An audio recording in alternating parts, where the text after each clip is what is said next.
And welcome everybody to today's show. This is the Jeremy Womack Show here on alltalkradio.net. I want to give you a quick heads up. Go over to thejeremywomackshow.com as we're talking through the interview here with Mr. David Rosen. We can refer back to that. There are going to be links on that page for the profile or the page I set up for him. And if you want to know more about him and learn how to possibly hire him for your stuff, you can go there. Dave Rosen is an award-winning composer and producer. He does stuff for television shows, movies, the whole nine. He's the son of world-famous record collector Rich Rosen, and music has been a part of David's life since the very beginning. So, without further ado, Mr. David Rosen, thank you for coming on. Thank you for having me. Of course, second interview. That's right. It's funny because I've had David on my show before. We've had maybe about 10 years of interaction with one another, from things he did in the past, and I had a radio show which promoted local musicians here in town, and then when I was on X Radio, I had him on to promote more of his stuff, and then here we are again because he has a lot of different things going on. I think that first radio show of yours, that was my first airplay of any form or kind. That's what I tried to do for people. Yeah. You know, and the funny thing about that show was called The Riff. It was over at a station that we don't care for, but but anyway, what I was trying to do with that show was just put out, and this was about MySpace time and all that, and I'm like, hey, I want to promote you guys, so send me your stuff. It was the hardest time getting people to send me their material. It's crazy. I'm like, even with this, I say, listen, I'm going to have you on my show. Send me your photos and information so I can build a page, promote you more. Crickets, really. But you sent me your stuff, and if you go to thejeremywomackshow.com, you will see it there, and you'll see a nice picture of him. You don't need to. Maybe you're listening to audio, but you're watching video now. But and back then, you were part of a funny comedic rap group. Yeah. I forget the name now. That was the Polar Bear MCs. Yes, the Polar Bear MCs. Right. Yeah, and all our little side projects. It broke up into like 4 or 5 different groups. I think that I went to a show that you had one time. Correct me if I'm wrong. Was it at GameWorks? Yes. Yeah. I think that's the one you were decent at, right? memory. Yeah. Yeah, we played there twice. Yeah. Yeah. When there was still a GameWorks. Yeah. Well, that's kind of a running theme of the Polar Bear MCs. Is every place we used to play closed, and it was that was part how of the you did things. Yeah, part of the shut inside it down. joke. Yeah. Are you still in connection with the guy that you did that with? Yeah. All those guys. You know, it kind of, like I said, it splintered into all these separate groups with me still in each of those groups, and we still put stuff out once in a while, but it's become, obviously a much just further background thing for me, just for fun. That little experience that you had back in the day, kind of thing. It was great for then, and now I'm trying to do. Now you're a hermit. Yeah, now I'm a hermit, just sitting there making music with my long fingernails, and no, I'm just kidding. Not anymore. Cut them off. Yeah. For you. So for me, yeah, you didn't want to gouge my eyes out. I didn't want to scare you. I appreciate that, We're in close proximity here, and you knew you were going to be on video too, and yeah, you didn't want to come off as weird or anything. No. So being that your family's background is music, you just naturally gravitated to it. You weren't going to just say, I'm not going to do this kind of thing anymore, or the same thing as you do. I'm going to go do my own thing, because we'll give a plug to your dad, even though station. Your dad has a show called the Street Harmony Review. Street Harmony Review. It's been on K-Leafy for how long? It was there when I was there, and that was like 10 years ago. I want to say maybe 14 years, maybe, something like that. Yeah, I mean, we moved our store, Wax Tracks, to Vegas when we all moved out here as a family. Mm-hmm. And, that was 15 years ago. I think it was maybe a year after we moved we started it. So. And it's a weekly show that he does? Yeah, weekly show. And now we, record it, since I have the means to do it. Sure. So he doesn't have to, drive down there. Yeah. Here, play this week. That's right. It sounds wonderful. We put it together. We just did an interview, at the store, so Sure. it's like the same thing. And you still have the store? Yeah, Okay. absolutely. Where's Wax Tracks? Wax Tracks is 2909 South Decatur Boulevard. Okay. We're on Facebook as well, where I post these funny quotes of things that he says because he's a character. The shit your dad says. Yeah, absolutely. Kind of thing. Yeah. So, and that's Decatur and what? Decatur and Edna. It's right between Sahara and Desert Inn. Kind of close to here. Yeah. And it's WAXTRAX, correct? Yeah, okay. So absolutely. you can find that on Facebook. You can also find David Rosen on Facebook. It's just type in David Rosen. By David Rosen. By David Rosen. Yeah, that's kind of my branding thing. All my social media is all / by David Rosen. Music by David Rosen. Was David Rosen already taken? Yeah. Oh. Makes sense then. But but it's good, but right? It's good. It's It's good. perfect because everything's by you. And you know what? You do. After I started it, I started seeing other people do it, and I was like, You know what's funny? You say that too. I have a website called mylasvegasentertainment.com. Mm-hmm. It's been up since, I don't know, 08, 07, 08, something like that. No one else was doing my anything. And then all of a sudden I see My Vegas this and a magazine and an online Facebook game. And I'm like, oh, okay. we're trailblazers, We man. are. Yeah. But what we do is we start these things and we're like, we're going to move on to something else when everybody else starts copying us. Mm-hmm. George says the same thing. This Oh, whole yeah? thing right here. I was told I shouldn't wave my hand too much because it looks funny. Can I just say real quick, this is the most tablets I've ever seen in one place at one time. Shh, you're not supposed to say what they are. He is a tablet fiend. Yeah? Let me tell you. Yeah. He's like, I got to have this. There's one here. There's one here. One there. So that's 3, 4, 5. Mm-hmm. I think there's one sitting over there. 6. This is like the future. It is. You know?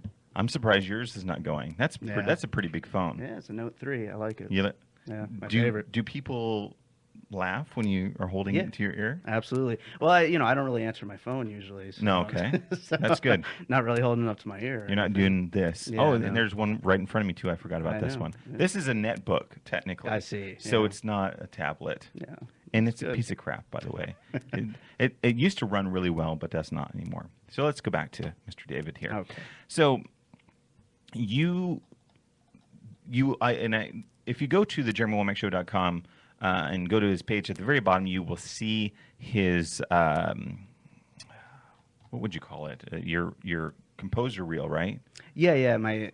This is my 2013 composer reel. Yeah, because there's a couple of them on your YouTube page. Yeah, I've cut together 2 so far, and I'm almost getting ready to cut the next one because last year I just worked on so much new stuff. Usually it takes a little while to actually amass enough stuff to really put something interesting together, but last year it was just crazy busy for me, and I have a lot of really great stuff. So yeah, I'm going to be cutting a new one pretty soon. One of the cool ones on this reel I saw was the video. I guess it's a music video, all about the internet and how people use the internet. Yeah, that was a for hire job that Was I it? did. Yeah. Okay. They came to me with the idea and I put it together, and most of what I do nowadays is instrumental, but my comedy rap background has come in. It's helped out. Yeah, a few times. I've done probably like 5 or 6 jobs now where people ask for comedy rap, and it works out. There's at the end there's a bridge or a chorus that goes. I forget the first part of it, but it was the second part is "Wiggle the Wire" or something like that. Yeah. What is it? It's like a tech support song, Right. And reboot, reload, and jiggle the wire. Jiggle the wire. Yeah, and then I like and that's that. it's what I was reminded of when I heard that is back in the day with old like Nintendo games. Oh yeah, you just pull them out, and if you just blow on them and you stick it back in a certain way, and then you slowly press down and Gotta have like, that finesse. okay, yeah, Yeah, will it yeah. work? Oh, then it works. So you just automatically assume that that's what made it work was blowing on it. Yeah, same thing, absolutely. reboot and jiggle the wire, and then it starts working. But it is a real cool song.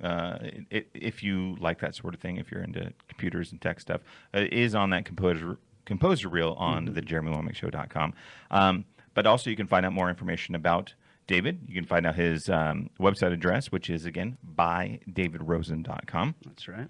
And for those that don't know, if you do watch this composer reel, he does what is not really in the forefront of people's mind. So you'll see a movie, let's say, or you'll see a television show, or even maybe some sort of a video out there, and you'll hear the ambient noise or music, and Hmm. that's what you do. Absolutely. And what's different from polar bear MCs to that is they're polar opposites. One is in your face, and this is like I'm here, but I'm not. Well, you got to know when to pull back Right. when you're scoring films, scoring videos, television, games too. You got to know what fits and what's appropriate for any given scene, any given project, and yeah, I mean sometimes it is the right thing to just go all out and Sure. really make it big. And I've done some things where that has been the case, but for the most part, I find a lot of projects uh, doing the more ambient type music. It really fits, and it's become a really fun thing for me to Hmm. do too because I just love making that kind of music. A big difference over the years is just how I've grown as a musician and I'm able to do that stuff rather than just making the beats that we'd make our silly songs over. Do you play a multitude of instruments? Uh, Almost everything is keyboard based. Okay. I'm definitely like a computer musician. Sure. I just have a huge, you know, arsenal that I've built Library up of sounds over and the stuff. years. Yeah. Yeah, yeah. But I do play some guitar and bass as well. I'm not going to go out with a band anytime soon or anything like Right. that. But yeah, yeah. Throw in a few little odd percussion instruments and stuff like that here and there. Now, some of the videos that I saw, were movies. They may be, I don't know if you call them lower budget or maybe not in the mainstream Independent. independent movies. Okay, Yeah. fair enough. Are they mostly people in Vegas, or do people find you from all over the globe, basically? Well, I started really scoring films probably about 5 or 6 years ago, and all the way from there up until last year, like 90% of it was online. Hmm. Things I found, Craigslist and various job sites, and word of mouth through friends and stuff like that. But that kind of started changing last year around the time I put my Echoes in the Dark album out, which we'll talk about later. Sure. But when that came out, I think that helped in getting me some local attention because then things kind of changed, and over the last like quarter of last year, I've worked on I don't know at least 5 things from here in Vegas, and I have 4 or 5 more lined up right now. That's awesome. So yeah, Vegas is becoming a place where I'm doing a lot of this work now. In Vegas, as far as music has really changed over Yeah, the years. yeah. I mean, there's so much that changes all the time with the Vegas music scene. Right. Not really being out there anymore as a performer necessarily. I'm kind of out of the loop a little bit on that, Right. but I certainly still see it from afar, and it's definitely it's Vegas. It's Vegas. I mean, Yeah. what I back the day would tell people, I said, listen, I would have bands that are wanting to break. I said, or out here, and I'm like, this is a hard nut to crack because all those. This is the reason in Vegas people open up bars and 7-Elevens. They do that so they can have slot machines. Hmm. That's really the only reason. Yeah. Any store you go in, grocery store, any 7-Eleven you go into, there's going to be a slot machine. Video poker most likely is what it's going to be there. And the reason I say that is because let's take LA for example compared to here. When you want to play in a bar, unless it's specifically geared towards that, like a Cheyenne Saloon or something like that, you're a distraction from the people that are spending money to gamble. Yeah. So it makes it tough for the musician to really have gigs to play because you're doing a great job playing a gig, and then all these people are coming in, and the owner says, "Well, you're making me lose."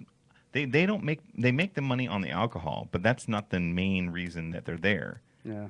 They say you're basically making my customers go away because of your music. I can't imagine like back in the day when I was performing, if I was performing something like, that really meant something to me and that Sure. wasn't just silly rap songs. I mean, oh, that would be terrible. I think Well, because I they could don't just want imagine. they don't want you to do that. They're like, Yeah. listen, we understand that you're a very good performer, but we want you to play cover music. Mm-hmm. I have lots of friends that are great musicians, and they're like, I basically have to either play at a piano bar, like a dueling piano bar, or something else. Or if I'm going to play anything, I have to make sure I incorporate some cover music in there, or they won't let me play at all. I Yeah. remember that being a whole thing. Like Sean DeGraft, even Frankie Moreno before that, and his own stuff. But now he's at Stratosphere doing some good stuff, so that's good. Shout out to Sean DeGraff. Yeah, Sean, he's awesome. Good guy.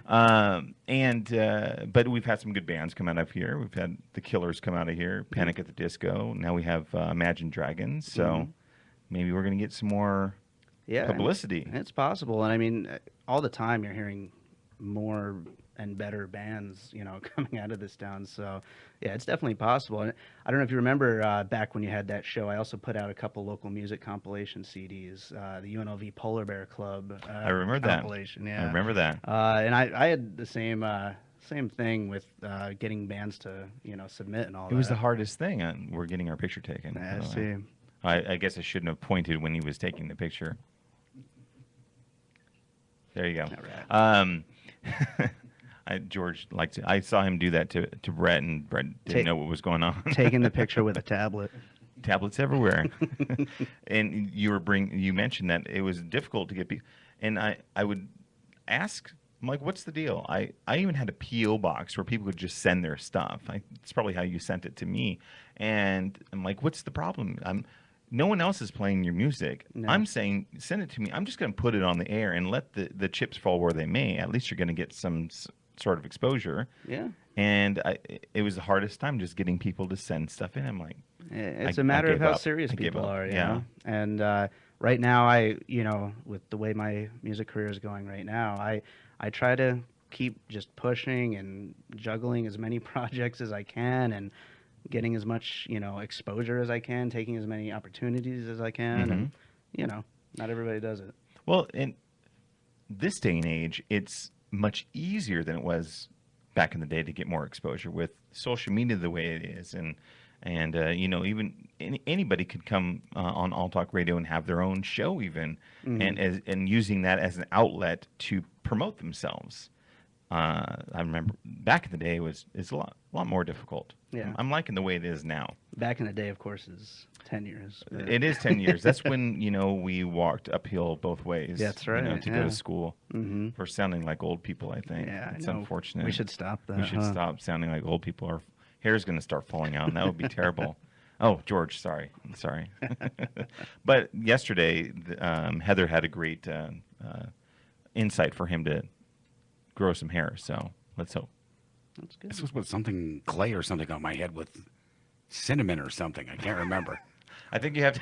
No, it was peppermint. Peppermint. Yeah. I knew it was something mint. Something mint. Yeah, cinnamon. A skull mint, cap, right? mint on my head. Maybe it'll refreshing. Yeah.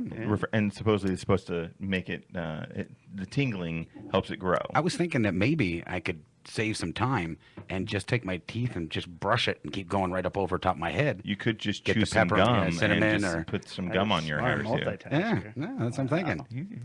He's like that. He does so many things over here that no one gets to see because he's behind the camera all the time. And maybe that's good. I don't know if he likes it like that.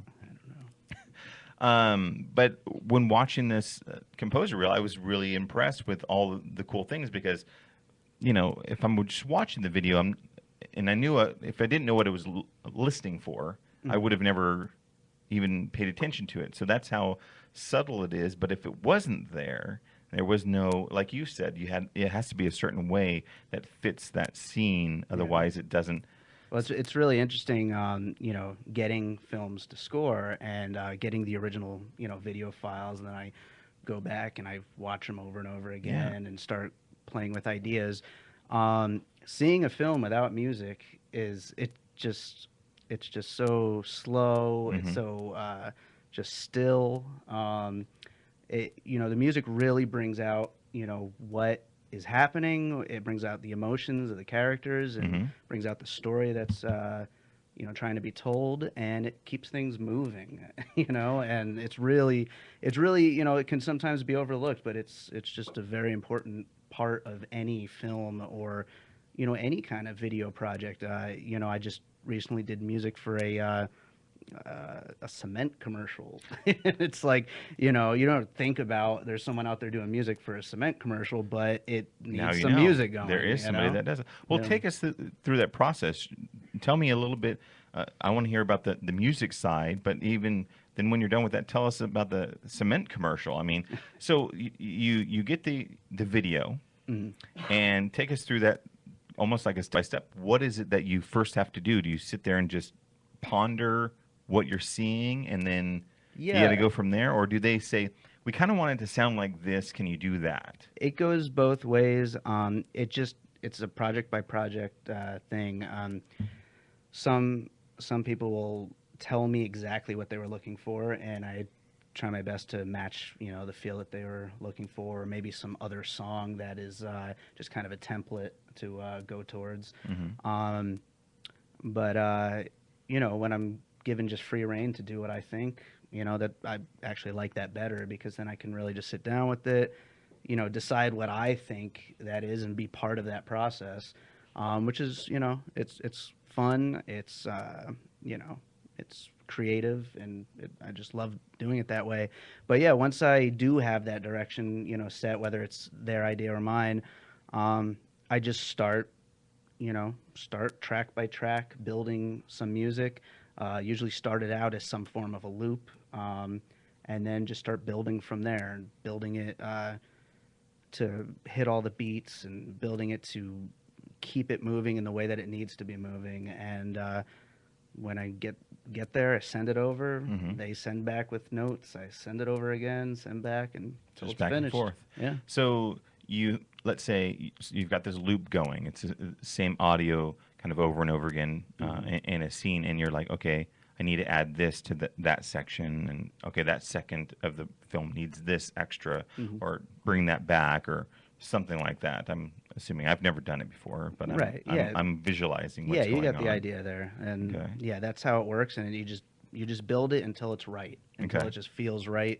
You could go overboard and just you just sit there forever, keep doing it. Yeah, take away, add putting to. little sound effects, and Right. and that's just not always necessary. Not necessary, and but it might be distracting too. Yeah, absolutely, it could be distracting, and that's definitely not the idea. The idea like, is to match it. We needed to hear this one particular line from her, and you had this little ching ching going on. I'm like, that doesn't work, and you're like, but creatively, it's amazing, But it's good that you ride that fence of, yes, I can be creative, but I want to give the client exactly what they want. I'm similar in that way as a photographer, is because I'll have a lot of people say, I want this, or some say, do what you want. You're the professional. Right. And sometimes it goes out the way I want, and sometimes people will come back and go, they end up changing the whole entire thing and going with something else. I'm sure you've experienced that too. But at the end, the client is the one that you need to make sure that you impress. Make them happy. Yeah, exactly. Yeah. So, do you have a favorite type of score to do? Because on here, you do film, radio spots, website, video games, presentations. Yeah, I think I've kind of carved out a good niche for myself with like darker, maybe mysterious, spooky, scary stuff like that. That's definitely my thing. And film, I think, is my favorite, just because I'm such a movie fan. I love movies, and I actually love watching the things that I'm scoring after the fact. But yeah, definitely that darker stuff is my main thing. Although I try always to take on projects that'll take me in different directions and challenge me in new ways. And I've done in that reel. There's a couple of little cartoon type things that had to be more peppy and fun. You know. And then the songs too, which takes me in other directions as well. I did. I don't remember if it's on the reel. I don't think it is, but I did another song for hire. It was like a children's brushing your teeth song. I mean, that couldn't be any further. Yeah, it couldn't be any further. But it's it was fun to do. I was laughing the whole time. Yeah, it has to have that upbeat, and you have to look at it. I'm assuming from a child's perspective, as Yeah, as right. okay, if I was a kid, would this encourage me or discourage me to brush my teeth? Yeah. Put you to sleep or Right. keep you Like, awake or what. oh, brushing, brushing. And that cement commercial. Let's talk about that. I mean, how do you see that and go, okay, I know where I want to take this, because it's cement is an essential part of life and building things, obviously. But how does I'm sure you have a demographic of people that are going to be listening to this. Right. Yeah. It was. They were just putting together a series of YouTube videos to Okay. showcase their product or whatever, and yeah, I mean it's done really really similar to a film. They actually they didn't send me a video in this particular case, but they described what it was going to be. Okay. They showed me some of their older videos that they had done in the past, and I just went to work finding a sound that, you know, I figured it should be kind of rock-ish, Hey, and that makes sense. No yeah, pun, right? and but not too rock Sure. because again, you don't want to overpower it or anything. You want to hear the dialogue. You want to be paying more attention to the message and less attention to the music. Right. And so I tried to find a sound that was right in the middle. I'd say it was almost sort of U2-ish. Okay. Okay. Yeah, I mean, but just to give an example that someone could put in their mind and Sure. understand. George? Could you actually write a song or something that would? What if someone comes up to you and says, "Look, we want to make something about paint drying." Mhm. I mean, could you actually come up with an idea for having a song for paint drying? Sure, yeah. Slow I would and certainly give it a melodic. try. Yeah, no, That's some talent right there. yeah. And the video to match. Yeah, I might watch, do it just paint. for fun. I'll come back on the show and play And it show for you the guys. paint yeah. drying. You go, it takes approximately 15 minutes for this paint to dry, and it's going to be a 15-minute video of just you saw me paint and watch it dry. We could do a time lapse video, but nothing actually. Nothing happened. It's just a wall. You just that's funny. So you, as I'll bring myself into this as a photographer, the way I see things is completely different now from when I used to see things, or maybe it was always that way. I don't know, but I see things in like almost snippets, if you will, like whatever the frame would be for a picture. I see things broadly too, but mostly like my focus will go on certain things, and I want to know when you're watching commercials or you're watching films. Are you sitting there critiquing or is it all just a learning experience for you and saying, well, maybe I didn't like that, and here's how I might do it better? Because there's a lot of crazy commercials, let's say, on television that Sunday, Sunday, Sunday, and you're like, oh wow, this is just not grabbing. Whoever did it, whoever they paid, just missed the target on this. I certainly hear that. There are times I don't really sit around listening for it or anything, Right. but there have definitely been times where I'll be sitting there watching TV and thinking, that doesn't work, Right.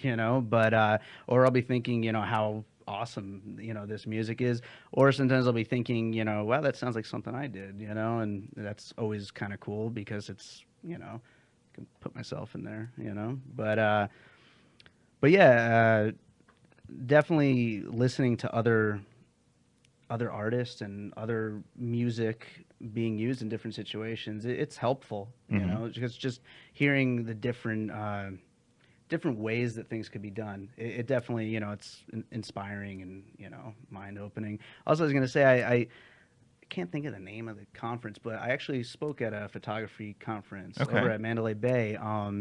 I did a little presentation about using music in a slideshow for photographers. Right. And so I put together a slideshow of my girlfriend, Gina Mazzoni Photography. Right. Put together a slideshow of her photos, and I did 3 different versions of the same slideshow with 3 different kinds of music. Okay. And just ran them, one after another, just to show how, one of the pieces of music was perfect, kept things moving. Mm-hmm. One of them was like like something out of a war movie, Right. and it was just like As so couples overpowering. kissing, and then you have gunfire. Yeah, just totally overwhelming. And Uh-huh. then the other one was like a straight up club track, Okay. just dance track, and it was like it was totally cheesy and out of place, And so the conference or the seminar that you had was Mhm. basically to say, see how this really can affect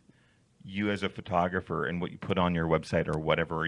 Maybe you give out DVDs when you are selling something Yeah, to bring in more customers. yeah. You have this. You have to. It has to be spot on. And what do Right. you suggest for a photographer to Well, take someone like like yourself and bring you in, or yeah, I mean, it could be hire a composer. right? It could be, there's various music libraries out there where people can go and find the right music based on keywords and tags. My music's in some of those libraries. Okay. Um, Ever think and about doing your own library of that sort of thing? yeah, eventually I will. I need to amass a big library of good, usable music. Right. But which, I mean, I have a lot of music already, Right. but we'll get to there when the time comes. But Well, it's definitely something, to think about. I was mentioning it because All Talk has a lot of shows. Hmm. Everybody needs intros and outros, bumpers, sweepers, the whole nine for their shows, and that's why I was wondering if that's something that They should contact they me. should definitely contact you. Yeah. By David Rosen. Yeah. But the reason I even brought it up is so everybody's watching this YouTube video now. For me, the beginning song is a popular artist, and it's one of my favorite songs. But the problem is that it's not a problem. I mean, you want to give copyright to who has it, but my show, I've got to clip those ends off if I want to put it online in it for it to be shown in all countries. Let's say it might not be shown in Germany or whatever because of that. But I know there are some royalty-free sites out there where give them credit at the end slate or something like that. That's why I was curious if it's something that you're doing too, or how one goes about that. Yeah, absolutely. It's a business for everyone involved, and just in the same way as a photographer wouldn't want their picture used without credit. Sure. Any composer should be looking for either payment or credit or a combination of both. Right. And that's definitely a big issue, copyright issues in the music business right Right. now. Huge. Especially with sampling and things like YouTube, where people will just put anything up, whether true. they have the right to or not. Right. So yeah, it's definitely a thing that's it's a big topic right now. Right. And there are organizations out there that are helping to kind of police it and make sure that it's something that artists have help in getting their stuff checked and all that. Well, the way it used to be and the way it is now is obviously vastly different, especially with digital music. Yeah. So, as a photographer, I've kind of just rolled with the punches. I mean, I'm just like, well, you'd spend almost daily in litigation Yeah. because of it. So, I mean, what's the best way you can tell upcoming composers out there or people that want to do what you do or already do what you do? What's your advice for them in that kind of a thing? I mean, really, it's just a matter of staying on top of it. Right. You don't just make music and put it out there. You make music, put it out there, and then you stay on top of it. You're constantly looking at possible situations, possible opportunities. Somebody contacts you about music, you stay in touch with them. You find out. You actually check it out. You don't just do the job and then leave. Right. You actually see what they do with it. I took the time and effort to try and police something that happened. I took a picture of this model, and she goes, "I just saw the picture that you and I did 7 years ago, rolling around as a wrap on a bus." Wow. And it was for some aftermarket automotive place or something like that. And I actually called the people. I said, you're using a picture that I took years ago that I didn't give you permission. Now, I kind of think that maybe she had the CD and someone took it and did that because, it was to get it on a big wrap like that had to be a high DPI picture. Yeah, okay. absolutely. Otherwise, it would be pixelated and stuff. So it had been something like that.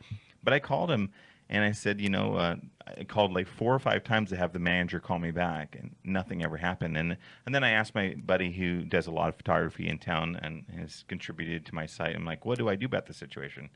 He's like, really, man? I mean, unless you're going to put up some money to have a lawyer go fight him or something, the wrap's already on there. They're not selling the picture. You can go after it, but it might be a little bit time-consuming and costly for you Sometimes, to do it. yeah, sometimes you just get screwed. Yeah. There's nothing you could do. But I mean, one thing I would do in that situation is at least take credit for the thing, Right. and throw it on the resume. Yeah, just say- if I'm really losing out on any possible Right. monetary thing, I'd at least take credit for the I should for do the that. I work. said, have you seen my picture rolling around town on That's this right. bus? Yeah. As seen on. As seen on Yeah. whatever that's a good approach. Maybe I'll just do that. At least it'll get their attention. If I mean, I nothing wasn't else. like ticked off. I'm just like, wow, that's Yeah. I mean, it wasn't like, sometimes if something's on the internet, like you just do a Google image search or something, it's this random picture that's doesn't have a high quality to it, and it's great for web, but to get it printed and then, pay $3,000 or whatever they did to do that, I'm like, wow, it wasn't a stock picture anywhere. It was just like, we're going to use this one in particular, and we don't give a shit. That's right. Yeah. What we're about it at all. So Yeah. it was an interesting experience. I mean, it is what it is, kind of thing. So, Yeah. It is what it is. Yeah. That's right. so you wanted to talk about.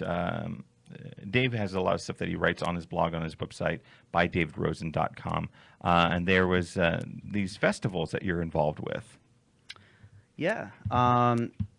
I've been really excited and happy about getting accepted into a number of film festivals recently.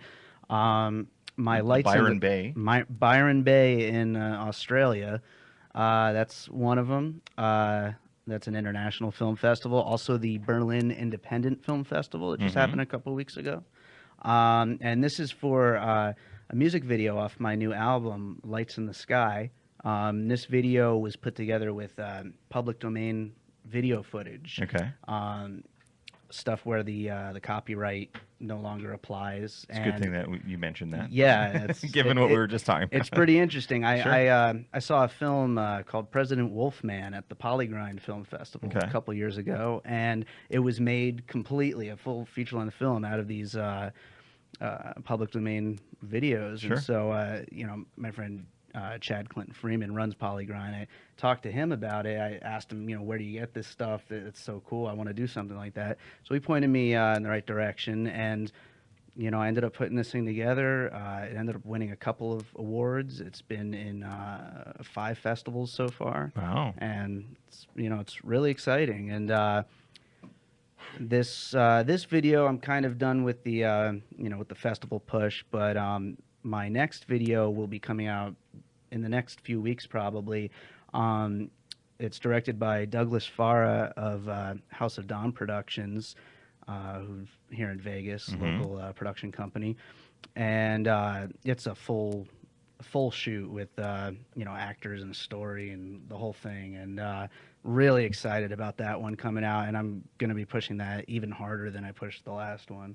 And that's houseofdawnproductions.com if Yeah, anyone wants to absolutely. check those out. Yeah, they're great people. I've actually scored a few of their things, including their film, their short, which is called A Moral Discord. Okay. And that played at the Damn Short Film Festival a couple weeks That's ago. in Boulder City, Boulder is that right? City, Yeah. yep.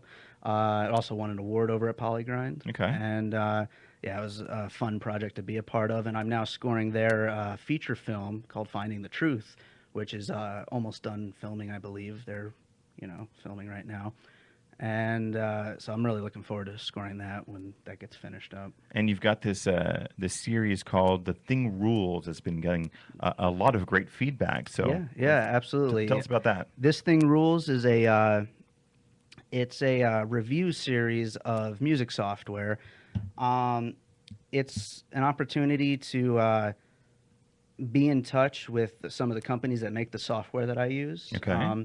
While at the same time, I've recently put out, my album, Echoes in the Dark, Mm-hmm. and I'm hoping to follow it up with another album in the not too near but not too far future. Mm-hmm. But in the lead up to that, I posted, I feel like a little bit too much of the music Okay. online beforehand, leading up to it. I don't want to post so much of the next album before the album comes out. Right. So I'm making tracks specifically for this review series. Okay. So this way I have lots of new music that won't be on the album that I can still share with people And just kind of like keep more trickle it music out. trickling Yeah. out. Absolutely. Good idea. Yeah, so that series has been really cool. Hoping to have another one up by next week, maybe even this week. And yeah, if you're a musician, I think it's great for people because you're finding out about new software. Right. And if not, new piece of music with each one of them to listen to. So there'll be some music along with the review of that particular thing. And That's there's right. so much equipment out there. Oh I yeah, mean, absolutely. Yeah, I mean, I've done 8 now, I think. Wow. 7 or 8, something like that. It's still fairly new. I'm aiming to do 2 a month. And then that, that's something that it's definitely moving along in a way that I'm really happy with. And like I said, aside from that, I'm also starting to put together tracks for my next album. Awesome. Just a real quick anecdote. You've been doing it for such a long time. You've got a ton of equipment, but that person that wants to get into this, maybe the budget's tight. Maybe they went to school for it. Let's say, what are some simple programs that you could recommend, and some simple equipment that they might get to get themselves started? But it's good equipment, but for the newbie. Obviously, they'll upgrade in the future, but that equipment and the programs that would help them get started. Yeah. It's kind of hard to say only because it's really a matter of preference. Okay. Obviously you hear about Pro Tools all the time and Ableton. Ableton, Logic. And I don't use any of those Okay. because I've used them in the past Mhm. and I just don't like them as Sure. much as what I use. I use a program called Sonar by a company called Cakewalk. Okay. And I've used their software for like 15 years, like every version or every other version I upgrade. And I've just developed my own workflow with it. Okay. But I guess the point would be really is that it doesn't really matter what you're using. Right. It matters that you use it and you make music and you keep making music. You don't just buy it and then Yeah. it magically happens. Absolutely. You have to go in there and actually do the work. Once you're ready to start buying some stuff, though, definitely my series can help point you in the right Sure. directions With for those- some ideas. But definitely just get started with whatever you can get your hands on Right. and go from there. And they will be able to see this series in your blog section of your website. Absolutely, yeah. It's really easy to get to, bydavidrosen.com/blog. It's right there, and you'll just there's even a tab or a category off to the right that you can click on that's just for this thing rules, and you'll be able to see all your reviews. And Yeah. You said you have about 8 right now. I think so, up yeah. there. Yeah, Okay. I think I'm trying to remember. But Make yeah. sure you use your tablet to do it with. Yeah. This is a responsive website. It's tablet friendly. Yes, and that's the cool thing about you're listening now, and you're already on your computer. That's right. It's not like a television show. So you're on your computer now. Just open a new tab and type in by David Rosen, rosen.com/blog, and you'll see everything we're talking about. You can also go to the JeremyWomackShow.com and see the lovely picture is his wife, right? Girlfriend. Yeah. They've been together for such a long time. Yeah, It's yeah. easier just to say wife Mhm. that she took of him, and a whole ton of links. And we wanted to also talk about Echoes in the Dark. This is the album you have out now. Yeah. Tell us about that. This is my first album. If you don't count all of the, the funny The rap Polar Bear stuff I did in the MCs and past. stuff? Yeah. Uh-huh. I also produced some rappers here in Vegas. Okay. So, if you don't count all that stuff, just an album of David Rosen's music. This is my first album. I'm not exactly a perfectionist, but I did want to wait until it was right, until I felt like the music really could represent me, represent what I can do. And I really started putting it together, honestly, around the time we talked on Wow, this show. that was a while ago. Yeah, I know that it took me a while. But you know, like I said, I just wanted it to be right, and I feel like this album, it just kind of came out exactly how I hoped for it to be. I originally waited until I had almost 40 tracks. Wow. Yeah, and I just kind of whittled it down until got to the final track list, and I'm actually putting out a like a little album full of B-sides of some of the extra tracks that I recorded, as well as some remixes from some of my friends that are also musicians. Right.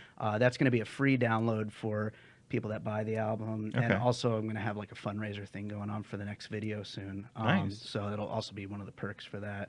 I always wondered, you like you said, I had 40 tracks, but how many are on the album? 12? 12, yeah. Okay, so then you've got all these extra tracks that you spent all this hard work on. Yeah.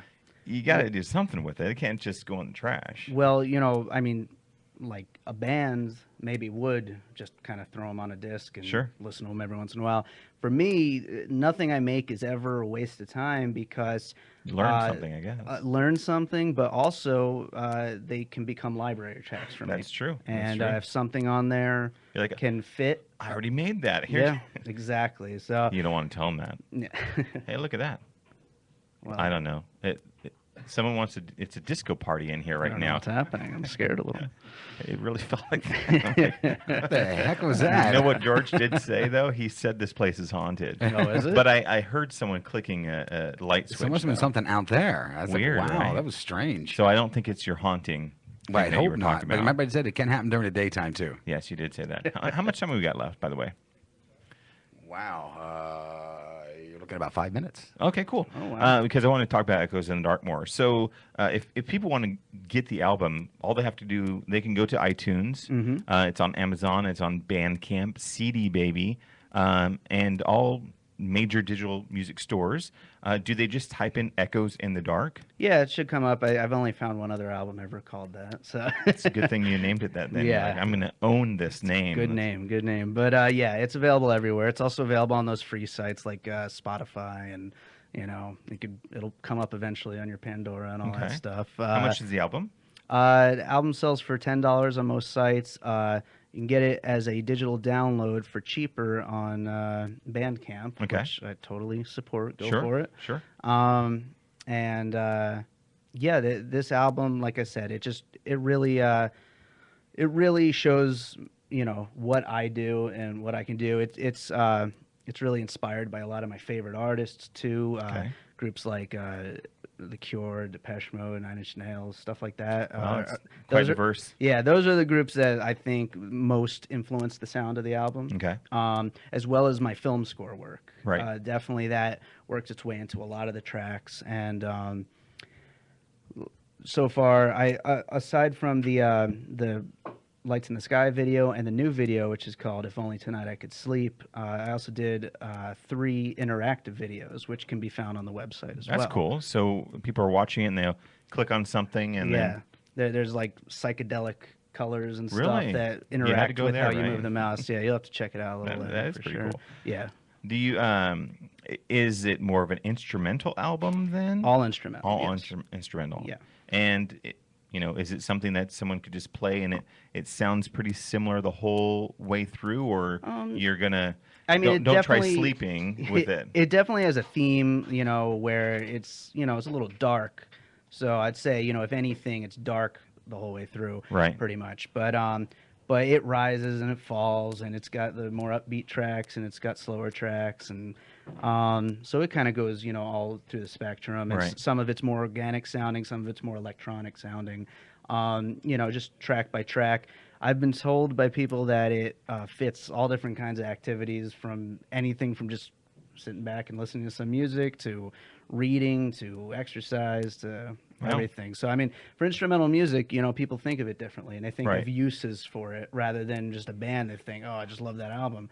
But rather than it's just singing along with the song, That's it's right. I want to work out, I want to cook, I want to do this activity and have this It works sound for in all it. that, Really, so, that is yeah. cool. yeah.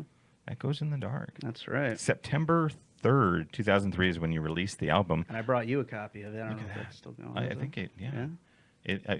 It should still be going right there, George. George is angry. He had to go kick some butt out there. Kick some butt. I done told you, quit talking while I'm doing live shows. Thanks for the album. Yeah, It's cool. I like absolutely.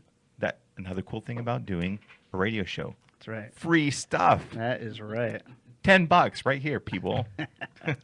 On CD Baby, on Bandcamp, on Amazon, on iTunes, you can type in Echoes in the Dark, or I'm sure you can type in David Rosen and find all this stuff. Out of these 40 tracks, are some of them going to be included on this new album you're working on, or is that going to be completely fresh new material? Completely brand new. I actually have 2 different follow-up albums. I'm not sure which one will come first. Just depends. I've got like kind of themes, for the idea of how it should flow. So it depends which one kind of comes together first. But I've got 2 new albums coming. Maybe one this year, and if not, definitely next year. Something I thought about this is a really complete side note, but I'm wondering what Brandon Powers' comments are going to be on these this post that we do. Also on the next album, whatever. It depends. Sure. I title it. I'm sure I'll have. Oh, did he have one for this? Oh yeah. Echoes in the Fart. Echoes in the Fart. Brandon Powers, you got to follow him. He has some crazy stuff he talks about. Thanks, buddy. There's his plug. I did music for him. Did you? Yeah, I did his haunted house at his house. That's what I was going to ask earlier. Is that somewhere that you want to go? Is just producing albums like that for people because I like that. Halloween's my favorite, and just playing that. When the trick or treaters come or something to freak them out. If I could do instrumental music for something, I absolutely would love to do it. But I mean, if you even create a series like an album every year, I bet people would buy it. I actually have a couple of Christmas songs up on my SoundCloud page. Do you? Yeah. So one day I'll kind of get to 10 and put out a little Christmas album. He's on SoundCloud too, David Rosen. We were joking around just the other day that most Christmas music was written by Jewish guys. Why not? Why not? Right? You're stealing the holiday, killing Christmas. Jeez. Well, thanks guys for hanging out. I think that we're towards the end here. David Rosen, my guest, I've known this guy for a long time. Always been the same, except he's a hermit now. He needs to get out more and do his polar bear MC stuff again, just for shits and giggles. So thanks for hanging out. I am Jeremy Womack, your host. The Jeremy Womack Show, it is Monday through Friday, 1 p.m. To 2 p.m., except for tomorrow. We have a little bit of a change. It'll be at 2 p.m., and we're going to be talking to Mr. Wayne Alexander here in Las Vegas. So you want to check out Echoes in the Dark, go get it, iTunes. Great stuff. Thanks, David. Right on. Thank you for having me. Guys, have a good day. Bye.